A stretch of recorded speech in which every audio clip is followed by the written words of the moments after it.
En nombre del Padre, del Hijo, del Espíritu Santo. Amén.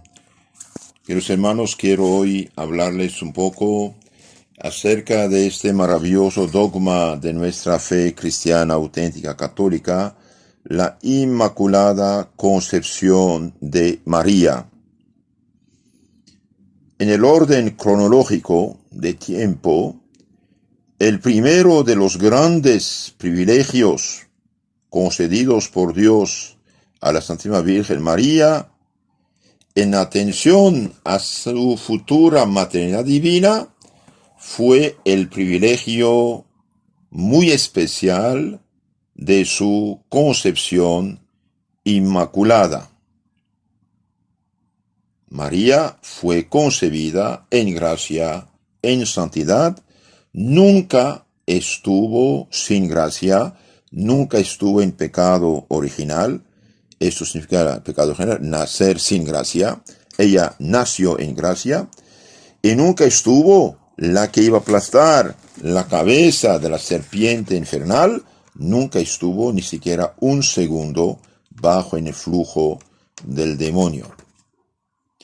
Inmaculada Concepción. Vamos a analizar esto, es muy interesante. Para ambientar un poco este gran privilegio y todos los demás relativos a la Virgen Santísima, es conveniente recordar la grandeza inmarcesible a que la eleva su maternidad divina. Me apoyo en el gran teólogo Antonio Royo Marín, dominico, en su libro llamado La Virgen María, Teología y Espiritualidad Marianas. Este gran teólogo tiene doctrina segura por haber seguido las huellas de los grandes santos y del magisterio de la Iglesia y no quiso inventar cosas originales. En su libro Teología de la Perfección Cristiana, otro libro maravilloso de este autor, dice el padre Antonio Royo Marín, todos los títulos y grandezas de María arrancan del hecho colosal, grandísimo, de su maternidad divina. María es inmaculada. María es la llena de gracia, San Lucas 1:28. María es la corredentora de la humanidad, la que colaboró con Jesús a rescatar a los pobres pecadores que somos. María subió en cuerpo y alma al cielo para ser allí la reina de cielos y tierra y la mediadora universal de todas las gracias, etc. ¿Por qué todo eso? Por la simple razón de que María es la Madre de Dios, es decir, la Madre de Dios hecho hombre en su seno. Dios hecho hombre se llama Jesucristo.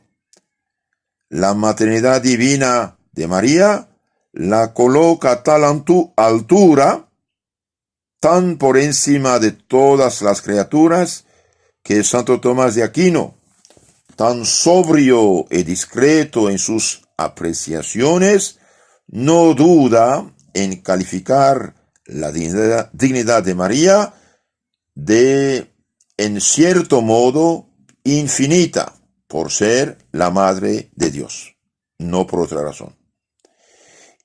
Su gran comentarista, el cardenal Cayetano, dice que María, por su maternidad divina, alcanza los límites de la divinidad, la que es llena de gracia, llena de santidad. De hecho, después de Dios, el ser más santo y más poderoso es la Virgen María, por ser madre del Verbo encarnado, Jesucristo.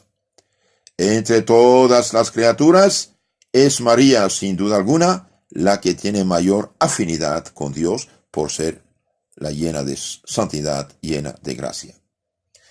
Y figúrense los protestantes que, por desgracia, falsifican la Biblia y pecan gravemente haciendo esto. En lugar de decir llena de gracia en Lucas 1:28, dicen la favorecida en esta muy corrupta Biblia llamada Reina Valera. La favorecida traducen el San Lucas 1:28 en lugar de llena de gracia y de santidad.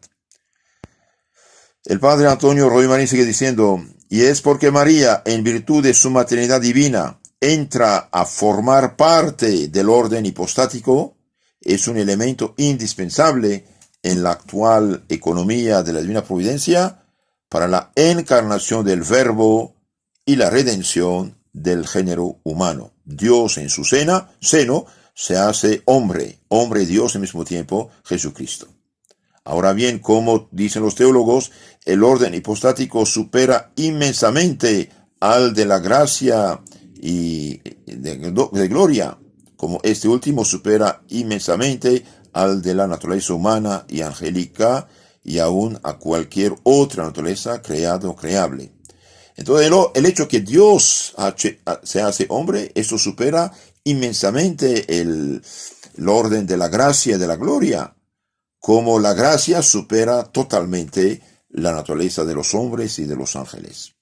La maternidad divina de María está por encima de la filiación adoptiva de la gracia, ya que ésta no establece más que un parentesco espiritual y místico con Dios, mientras que la maternidad divina de María establece un parentesco de naturaleza, una naturaleza de consanguinidad con Jesucristo, y una, por decirlo así, especie de afinidad con toda la Santísima Trinidad.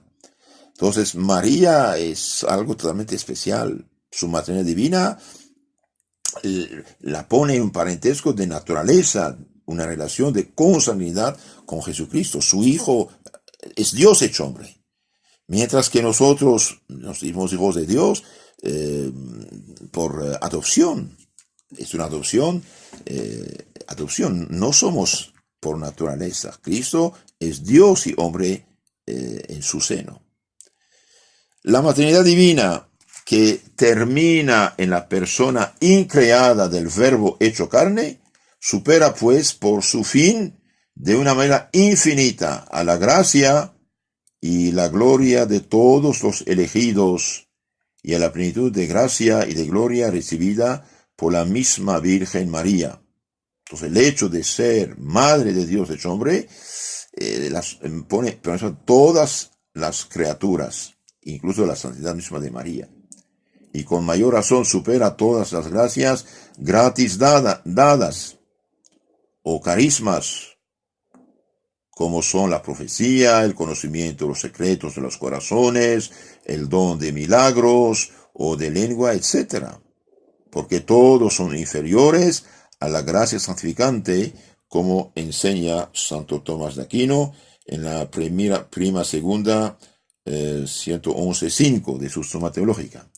Entonces, el hecho de ser Madre de Dios, esto supera todos los dones, las gracias, los carismas don que Dios da a los hombres. Por ejemplo, la maternidad divina supera totalmente lo que es el don de profecía, lo que es el conocimiento de los secretos de los corazones, el don de milagros, el don de lenguas. Todo eso es nada en comparación de lo que es María, Madre de Dios. Y también la gracia santificante supera estos dones gratuitamente dados. Cuidado.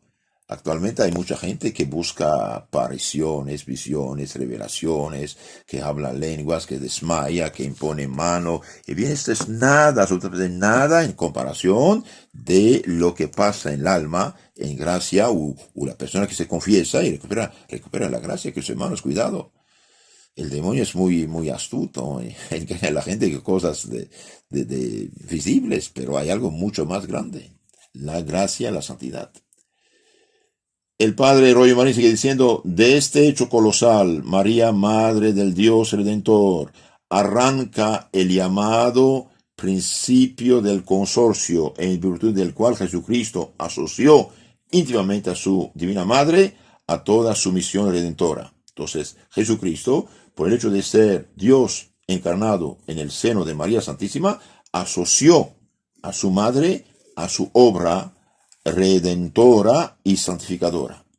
Porque amamos a María, dije, honramos a María, veneramos a María, porque es la madre de Jesucristo. Y Jesucristo asoció a María a su obra. En efecto, ¿cómo Jesucristo nos salvó? Dando su vida, su sangre en la cruz. ¿Y desde quién sacó esa sangre, esta naturaleza humana? De María Santísima. Entonces, entre Jesús y María hay un parentesco muy, muy grande, súper grande. Entonces, hay este hecho de que María, por ser la madre del Salvador, tiene interés en nuestra salvación. Por eso todo lo que Él nos mereció con mérito de rigurosa justicia, como se dice en teología, de condigno ex toto rigor y justicia, bien, nos lo mereció también María, aunque con distinta clase de mérito. María sufrió al lado de Cristo una especie de crucifixión al ver su Hijo morir por nuestro pecado. Ella también colaboró en nuestra salvación. Siendo esto así, nada debe sorprendernos ni extrañarnos en torno a las gracias y privilegios de María, por grandes y extraordinarios que sean.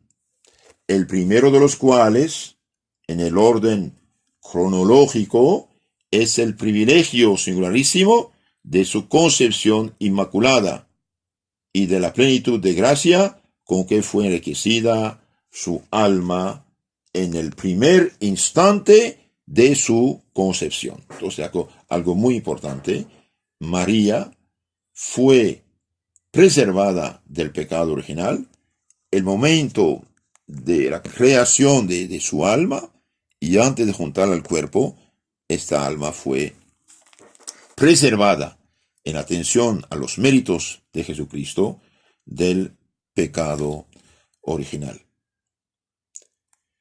El padre Rollo Marín, explicando la fe católica acerca de la Inmaculada Concepción, dice: por gracia y privilegio singularísimo de Dios omnipotente, en atención a los méritos previstos de Jesucristo Redentor, la Santísima Virgen María fue preservada inmune de toda mancha de culpa original en el primer instante de su concepción. Este es dogma de fe expresamente definido por la Iglesia Católica. Entonces, por gracia y privilegio muy especial de Dios omnipotente, pero en atención a los méritos previstos de Jesucristo Redentor, la Santísima Virgen María fue preservada inmune de toda mancha de culpa original en el primer instante de su concepción. Entonces, María es la primera rescatada de Jesucristo. En previsión de los méritos de Cristo, ella ya recibió la gracia en el momento de su concepción.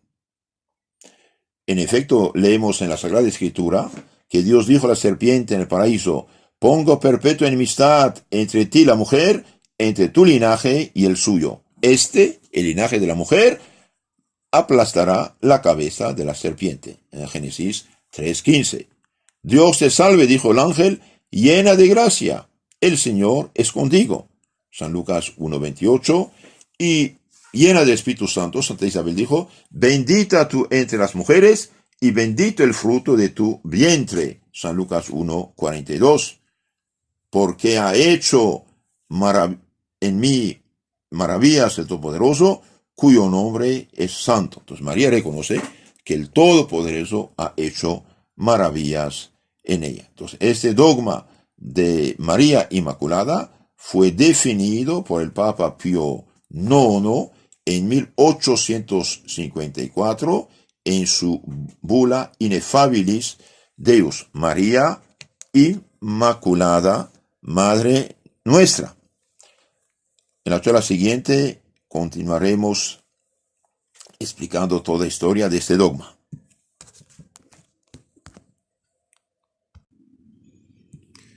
¿Qué dijeron los santos padres acerca de la Virgen Santísima Inmaculada?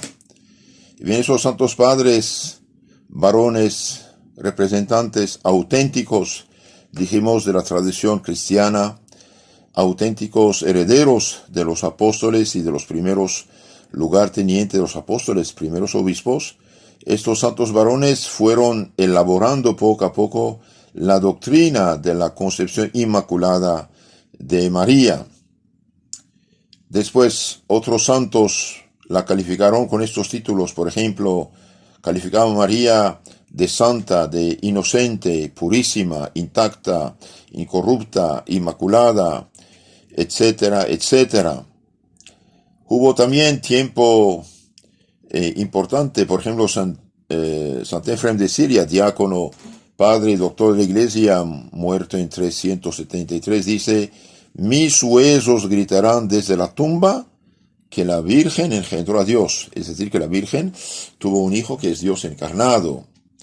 En esta época sobresalen en sus alabanzas de María San Justino, San Ireneo, padres casi apostólicos, San Efrem, San Ambrosio, San Agustín.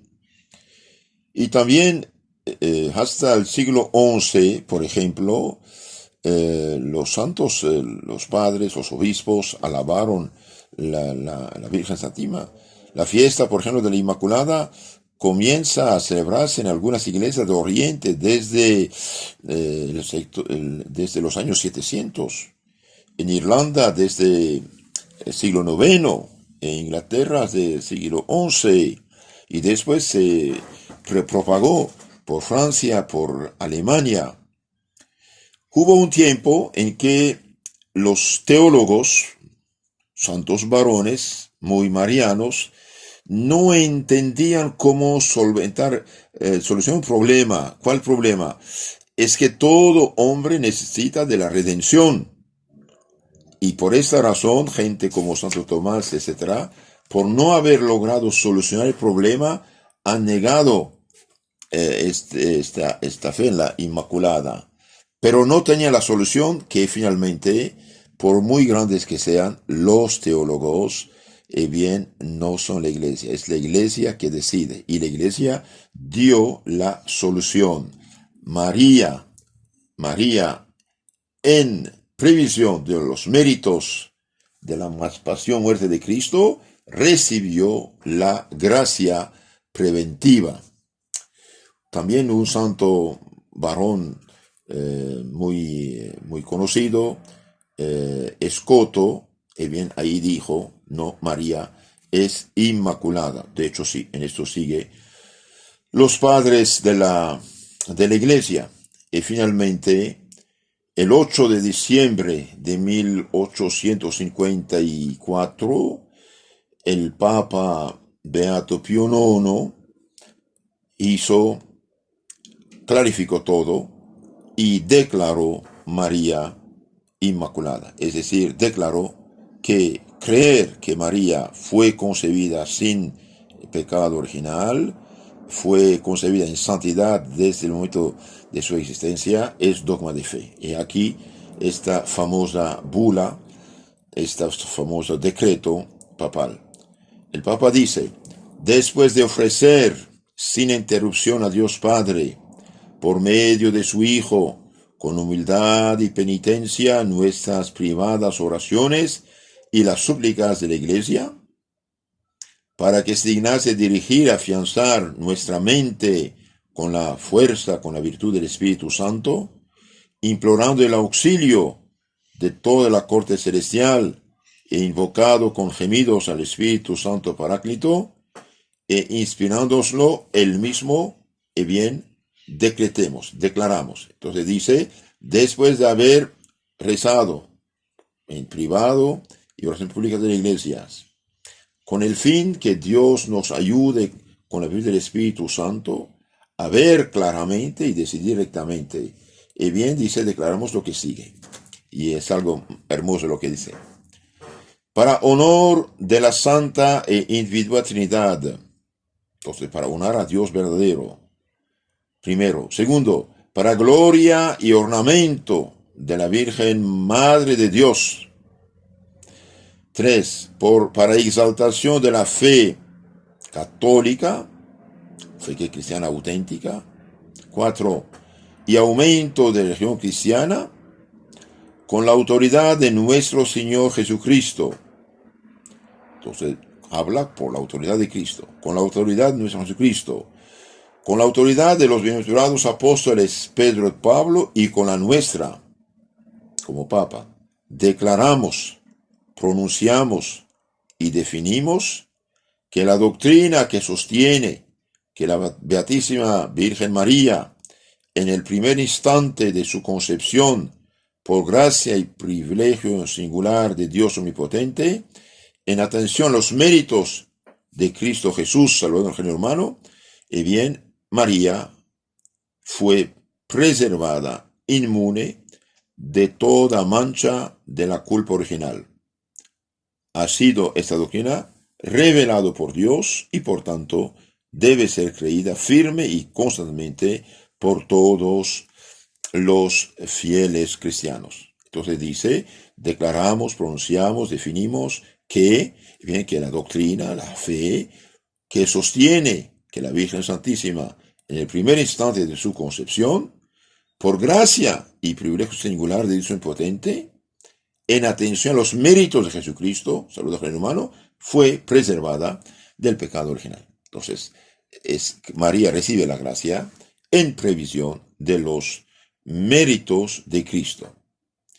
Y el Papa termina diciendo, por lo cual si alguno, lo que Dios no permita, presumiere sentir en su corazón de modo distinto a como por nos ha sido definido, sepa y tenga por cierto que está condenado por su propio juicio, que han naufragado en la fe y que se han separado de la unidad de iglesia. Entonces dice, si alguien no acepta esto, bien, sigue su propio juicio y se separa de la fe de la iglesia que definimos.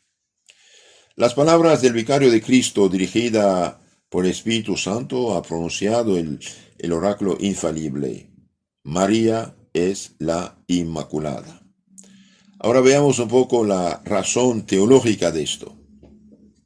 Siglos enteros, dice el padre Rollo Marín, siglos enteros necesitó la pobre razón humana para hallar el modo de concordar la concepción inmaculada de María con el dogma de la redención universal de Cristo, que afecta a todos los descendientes de Adán, sin excepción alguna para nadie, ni siquiera para la Madre de Dios.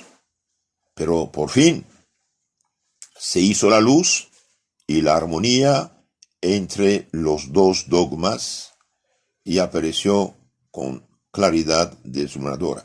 Entonces, de un lado, creemos que absolutamente nadie se salva de todos los hijos de Adán sin la redención de Cristo. Del otro lado decimos, María fue concebida sin pecado. ¿Cómo explicar esto? De dos maneras, en efecto, se puede redimir, salvar, rescatar a un cautivo. Uno, pagando el precio de su rescate para sacarlo del cautiverio en el que ha incurrido. Esto se llama redención liberativa.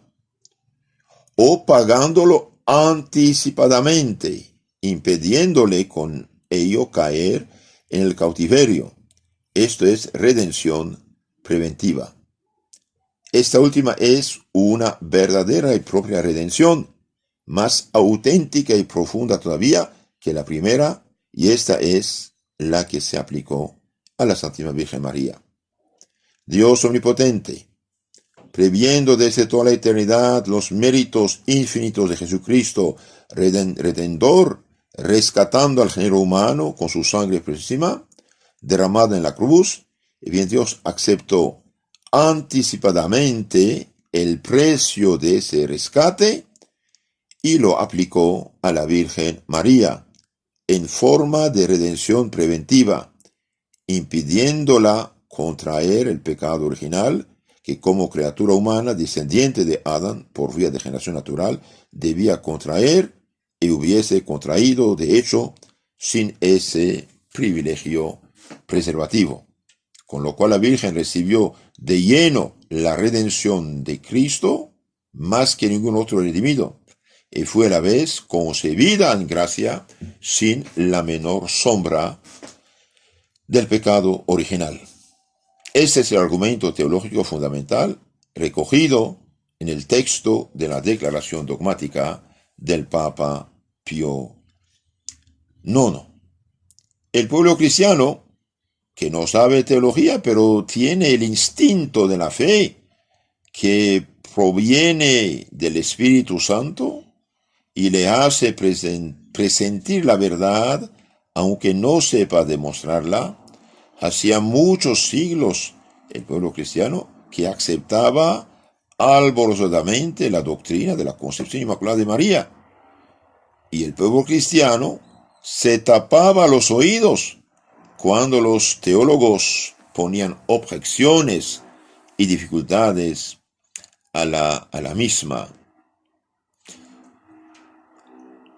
Por eso aplaudía con entusiasmo y repetía jubiloso los argumentos de conveniencia que, si no satisfacía del todo a los teólogos, llenaba por completo el corazón y la piedad de los fieles.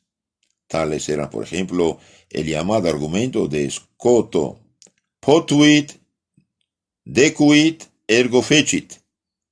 Dios pudo hacer inmaculada a su madre, era conveniente que la hiciera, luego la hizo, y etcétera, etcétera. Por ejemplo, el Señor cristiano dice: la reina de los ángeles no puede estar bajo la tiranía del demonio vencido por ellos. La mediadora de la reconciliación no puede ser un solo instante en pecado como enemiga de Dios. Otro argumento: Eva, que nos perdió, fue creada en gracia y justicia original, y María, que nos salvó, no podía ser concebida en pecado. También no es posible que la sangre de Cristo brote de un manantial manchado. Entonces era necesario que María fuera inmaculada. Y además, no es posible que la Madre de Dios sea esclava de Satanás por el pecado original. Por lo tanto, era muy conveniente y normal y factible que la Madre de Dios fue concebida en gracia, en santidad. Todos esos argumentos de conveniencia eran del dominio popular durante siglos y siglos. Pero el argumento teológico fundamental es el de la redención preventiva que hemos expuesto. Si lo hubieran vislumbrado los teólogos medievales como Santo Tomás, que pusieron en tela de juicio el singular privilegio de María, ni uno solo de ellos se hubiera opuesto a una doctrina tan gloriosa para María, tan en consonancia con el instinto sobrenatural de todo corazón cristiano. Entonces, el problema de los teólogos, como que habían rechazado el dogma de la Inmaculada Concepción, era que no conocían este argumento muy bueno de la redención preventiva. En previsión de los méritos de Cristo, y bien, Dios aplicó la gracia a María.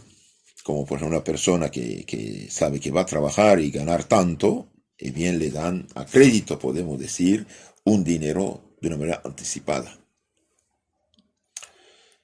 Otro punto muy hermoso: la Santa Virgen María fue, por especial privilegio de Dios, enteramente inmune, preservada durante toda su vida de todo pecado actual, incluso levísimo. Entonces, esto también es importante saber. La Santa Virgen María fue por un especial privilegio de Dios, enteramente inmune, preservada durante toda su vida de todo pecado actual, incluso levísimo. Esto es de fe implícitamente definida. He aquí la definición implícita del Concilio de Trento. Concilio de Trento, ustedes saben que es el concilio que tuvo lugar en la ciudad de Trento, en Italia del Norte, para reafirmar la fe cristiana auténtica católica frente a la corrupción introducida en la fe por Lutero y los protestantes. Este concilio tuvo lugar en Italia, ciudad de Trento, entre 1545 y 1583. Dice el concilio: si alguno dijese que el hombre una vez justificado no puede pecar en adelante ni perder gracia, y por lo tanto el que cae y peca no fue nunca verdaderamente justificado, eso es falso, dice. El hombre justificado puede perder la gracia por pecado. Y esto los protestantes que dicen, creen que estás salvo, esto es mentira. De hecho, si es católico ya pecó mortalmente por dejar la fe verdadera.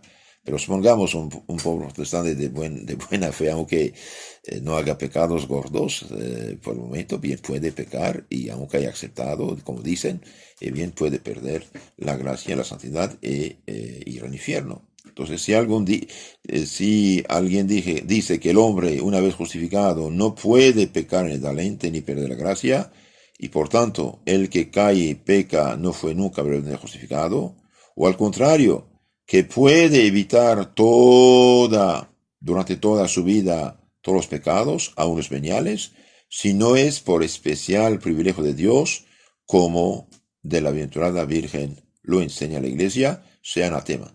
Con otras palabras, el hombre, incluso justificado, bautizado, puede perder la gracia.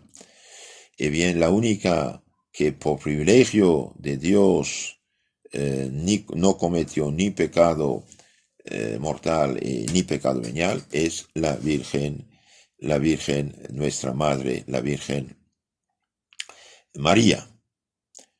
En efecto, Santo Tomás expone hermosamente la razón teológica de este privilegio de María en la siguiente forma: a los que Dios elige para una misión determinada, les prepara y dispone de suerte que la desempeñen idónea y convenientemente. Según aquello de San Pablo, nos hizo Dios ministros idóneos de la nueva alianza. Ahora bien, la Virgen María fue elegida por Dios para ser madre de Salvador, para ser madre de Dios, del Verbo encarnado. Y no puede dudarse de que la hizo por su gracia perfectamente idónea para semejante altísima misión. Pero no será idónea María si alguna vez hubiera pecado, aunque fuera vehemente, y ello por 3 razones. Porque el honor de los padres redunda en los hijos, según se dice en los proverbios: gloria de los hijos son los padres, Proverbios 17:6. Luego, por contraste y oposición, la ignominia de la madre hubiera redundado en el Hijo Jesús, lo que no es posible. 2. Por su especialísima afinidad con Cristo, que de ella recibió la carne. Pero dice San Pablo a los Corintios: ¿qué concordia puede haber entre Cristo y Belial? 1 Corintios 1:24. Y 3. Porque el Hijo de Dios, que es la sabiduría divina, habitó de un modo singular en el alma de María y en sus mismas entrañas virginales. Pero en el libro de la sabiduría se nos dice: en el alma maliciosa no entrará la sabiduría, ni morará en cuerpo esclavo del pecado. Sabiduría 1:4. Por lo tanto, María nunca pecó, ni venial ni mortalmente, fue siempre llena de gracia. Otras consecuencias teológicas: la Santísima Virgen fue enteramente libre del fomes peccati, es decir, la Virgen fue siempre libre de la inclinación al pecado desde el primer instante de su concepción inmaculada. Entonces la Virgen María, por no haber nunca tenido el pecado original y ningún pecado personal, ella no tenía inclinación inclinación al pecado. La razón teológica no puede ser más clara y sencilla. El fomes, es decir, la inclinación al pecado, es una consecuencia del pecado original que inficionó a todo el género humano. Pero como la Virgen María fue enteramente preservada del pecado original, síguese que estuvo enteramente exenta del fomes, es decir, de la inclinación al pecado. Esto es una consecuencia lógica y natural. Y no se diga que también el dolor y la muerte son consecuencias del pecado original. Sin embargo, María sufrió dolores inmensos y pasó por la muerte corporal como su divino Hijo. Pero el caso del dolor y de la muerte es muy distinto de la inclinación al pecado. Este último supone un desorden moral, al menos en la propia naturaleza humana. Entonces, el ser humano, por el pecado original, queda herido e inclinado al mal. Es un desorden que está en la naturaleza humana. Y María no tuvo esto. El dolor y la muerte, en cambio, no afecta para nada al orden moral, y por otra parte, era conveniente y en cierto modo necesario que la Virgen pasara por la muerte, el sufrimiento, con el fin de conquistar el título de la corredentora de la humanidad al unir sus dolores y su muerte a los de su divino Hijo, el Redentor del mundo. Por eso fue enteramente exenta de la inclinación al pecado, pero no del dolor y de la muerte, dice Santo Tomás de Aquino, en su Summa Teológica, tercera parte, 27, artículo 3, Corpus. Otra cosa importante, la Santa Virgen María no solo no pecó jamás, de hecho, sino que fue confirmada en gracia desde el primer instante de su inmaculada concepción, y era por consiguiente impecable. Esto también, queridos hermanos, es muy importante saber. La Virgen nunca pecó, ¿por qué? Bien, porque fue confirmada en gracia. Pueden distinguirse tres clases de impecabilidad: una metafísica, una física y una moral, según que el pecado sea metafísico, físico o moralmente imposible con ello. La impecabilidad metafísica o absoluta es propia y exclusiva de Dios. Repugna metafísicamente, en efecto, que Dios pueda pecar, ya que es Él la santidad infinita y principio supremo de toda santidad. Esta misma impecabilidad corresponde a Cristo hombre en virtud de la unión hipostática, unión de la divinidad con la humanidad para formar la persona de Jesús, ya que las acciones de la humanidad santísima se atribuyen a la persona del Verbo, y por lo mismo, si la naturaleza humana de Cristo pecase, haría pecador al Verbo, lo que es imposible en sí mismo.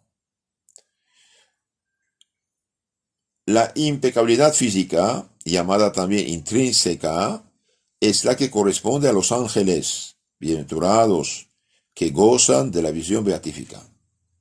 La divina visión llena de tal manera la inteligencia de los bienaventurados, y la divina bondad atrae de tal modo su corazón que no pueda a la primera ningún resquicio por donde puede infiltrarse un error, ni a la segunda la posibilidad del menor apetito desordenado. Entonces, debido que están iluminados por Dios y atraídos por Dios, bien, no pueden pensar ni querer algo desordenado. Ahora bien, todo pecado supone necesariamente un error en el entendimiento, considerando como bien real lo que solo es un bien aparente. De ahí el error. Y un apetito desordenado en la voluntad, prefiriendo un bien efímero y creado al bien infinito e increado. Luego los ángeles y los bienaventurados son física e intrínsecamente impecables. Es decir, los ángeles y los santos que ven a Dios cara a cara no pueden ya pecar. Y finalmente hay la impecabilidad moral, llamada también extrínseca. Coincide con la llamada confirmación en gracia en virtud de la cual Dios, por un privilegio especial, asiste y sostiene a una determinada alma en estado de gracia, impidiéndole caer de hecho en el pecado, pero conservando el alma radicalmente la posibilidad del pecado si Dios suspendiera su acción impeditiva. Es decir, si Dios no ayudara, uno podría caer. Pero Dios interviene de tal modo que esta persona elegida por Dios no cae en pecado. Esta última es la que tuvo la Virgen Santísima durante los años de su vida terrestre, en virtud de un privilegio especial exigido moralmente por su inmaculada concepción y sobre todo por su futura maternidad divina.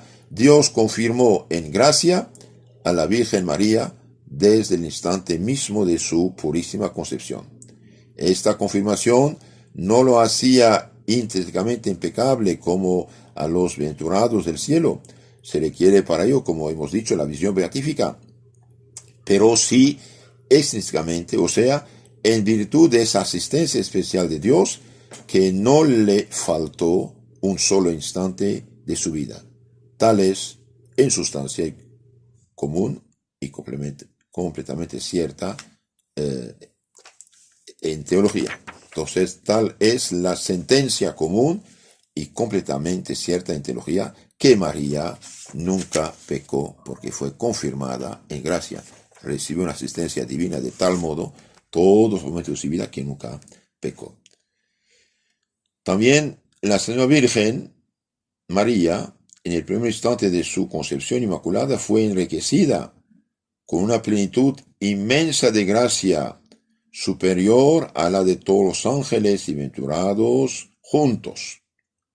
Entonces la Virgen María, en el primer instante de su concepción inmaculada, fue enriquecida con una plenitud inmensa de gracia que supera a la gracia, santidad de todos los ángeles y santos.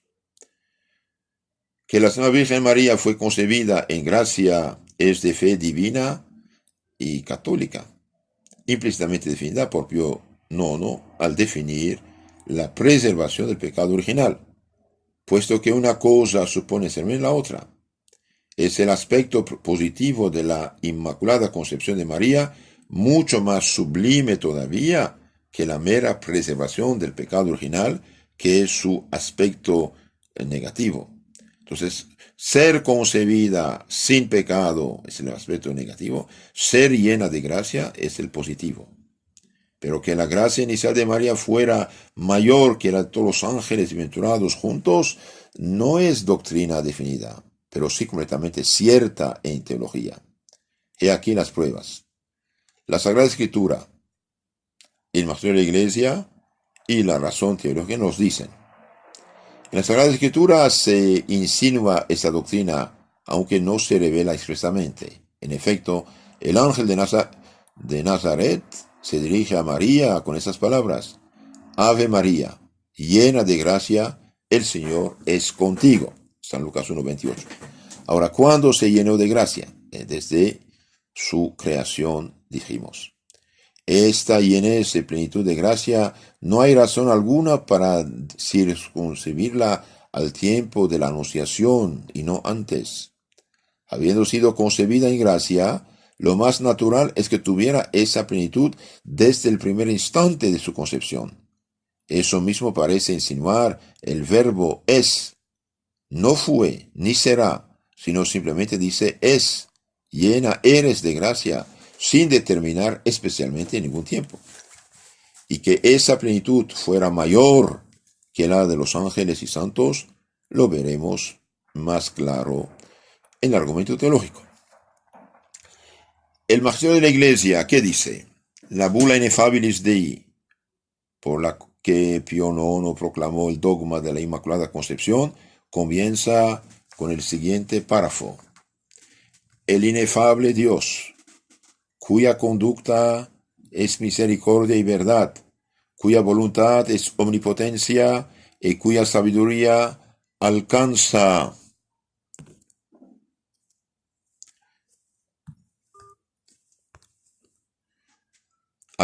dice el Papa, de límite a límite con fortaleza y dispone suavemente todas las cosas, habiendo previsto desde toda la eternidad la ruina lamentabilísima de todo el género humano, que había de provenir de la transgresión de Adán, y habiendo decretado con plena misteriosa, escondido desde la eternidad, llevar a cabo la primitiva obra de misericordia, con plan todavía más secreto por medio de la encarnación del Verbo, para que no pereciese el hombre, impulsado a la culpa por la astucia de la diabólica maldad, para que lo que iba a caer en el primer Adán fuese restaurado más felizmente en el segundo, eligió y señaló desde el principio y antes de los tiempos, Dios señaló una madre para que su unigénito Hijo, hecho carne en ella, naciese de la dichosa plenitud de los tiempos. Y en tanto grado la amó por encima de todas las criaturas, que en ella sola se complació con señaladísima benevolencia, por lo cual dice el Papa, tan maravillosamente la colmó de la abundancia de todos los celestiales carismas, dones, sacada del tesoro de la divinidad, muy por encima de todos los ángeles y santos, que ella libre siempre absolutamente de toda mancha de pecado, y toda hermosa y perfecta, manifestase tal plenitud de inocencia y santidad, que no se concibe en modo alguno mayor después de Dios, y nadie puede imaginar fuera de Dios. Entonces dice el Papa, desde toda la eternidad, Dios que ha previsto que Adán y Eva y los ángeles iban a usar mal de su libertad y caer en el pecado, Dios ha previsto un plan B, que es de la restauración por Cristo nuestro Señor, el Hijo de Dios hecho hombre, y ha previsto también que una mujer iba a ser la eterna adversaria de Satanás, la Virgen María, que creó en santidad y la colmó de todas las gracias, virtudes y dones del Espíritu Santo. Y finalmente la razón teológica es esta. Santo Tomás de Aquino, el doctor angélico, señala la razón teológica en la forma siguiente. En todo orden de cosas, cuanto uno se allega más al principio de ese orden, más participa los efectos de ese principio. El que, por ejemplo, el que más cerca está del fuego, más se calienta. ¿De dónde infiere un santo que los ángeles, por estar más cercanos a Dios, participan más de las perfecciones divinas que los hombres? Ahora bien, Cristo es el principio de la gracia, por la divinidad como verdadero autor, por la humanidad como instrumento. Y así se lee en San Juan, la gracia y la verdad vino por Jesucristo.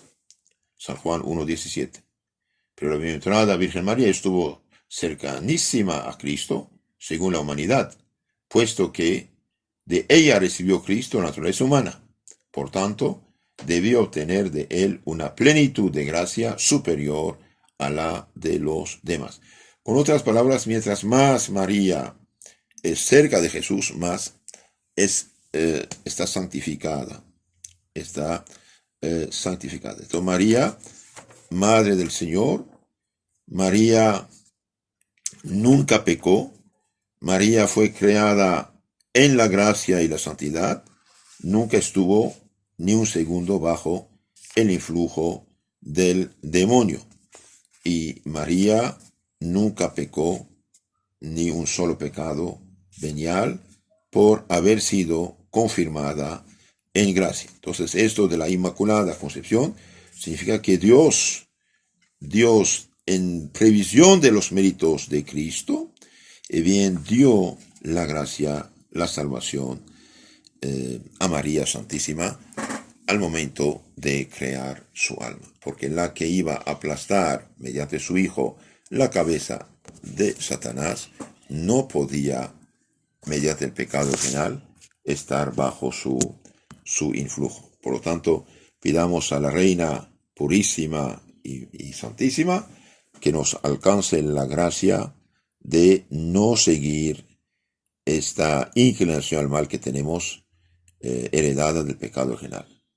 Rezar, confesarnos, comulgar, acudir a la Virgen y alejarnos de las ocasiones del pecado. No hay de otra. El que no se aleja de la ocasión del pecado nunca triunfa del pecado. El pecado tiene sus agentes, el mundo, la carne, los demonios, pero la carne, es decir, esta inclinación que tenemos en nosotros, heredar el pecado original, nos inclina al mal y por lo tanto tenemos que alejarnos de las ocasiones que fomentan el mal. Que la María, Reina de los Ángeles Santos, que María Purísima nos ayude del cielo a guardarnos puros y santos. Ave María Purísima, sin pecado concebida. En nombre del Padre, del Hijo, del Espíritu Santo. Amén.